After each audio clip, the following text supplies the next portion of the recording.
छात्री निम्नलिखित शपथ ग्रहण करुची। मु प्रतिज्ञा करुची जे मो घर परिवार विद्यालय संप्रदाय किंबा समाज रे भिन्नक्षम व्यक्ति प्रति कौनसी अपमानजनक संवेदनशील शब्द किंबा अपव्यवहार करिबी नाही।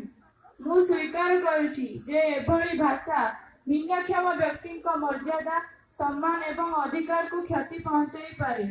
मु प्रतिज्ञा करुची जे चिंता कथा किंबा कार्य रे कौनसी प्रकार कलंकपूर्ण आचरण किंबा अपमानजनक व्यवहार दूरे रही।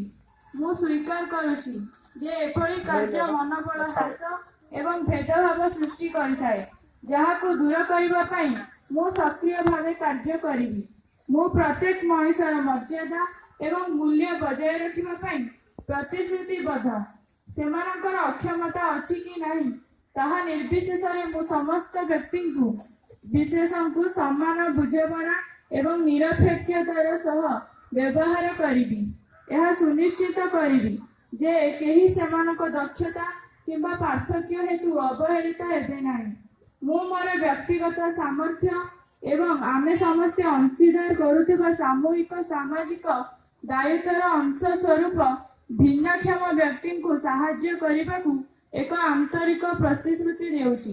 भिन्नक्षम मानक अभिवृद्धि प्रगति एवं समृद्धि को समर्थन करुथिबा एक समावेशी एवं सुलभ परिवेश सृष्टि करिबारे साहाय्य करने मु प्रत्येक सुयोग नेबी।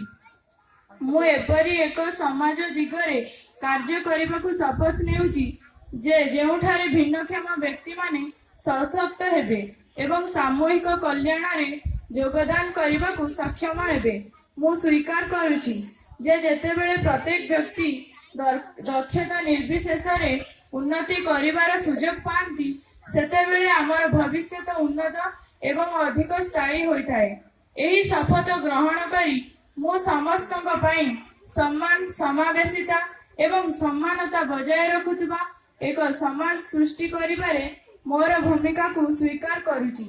मु मोर कार्य रे ही मूल्यबोध को बजाय रखिबा को प्रतिश्रुतिबद्ध। यह सुनिश्चित करुची जे प्रत्येक भिन्नक्षम व्यक्ति को सेमानकर उपयुक्त मर्यादा एवं सम्मान सहित व्यवहार करिबी।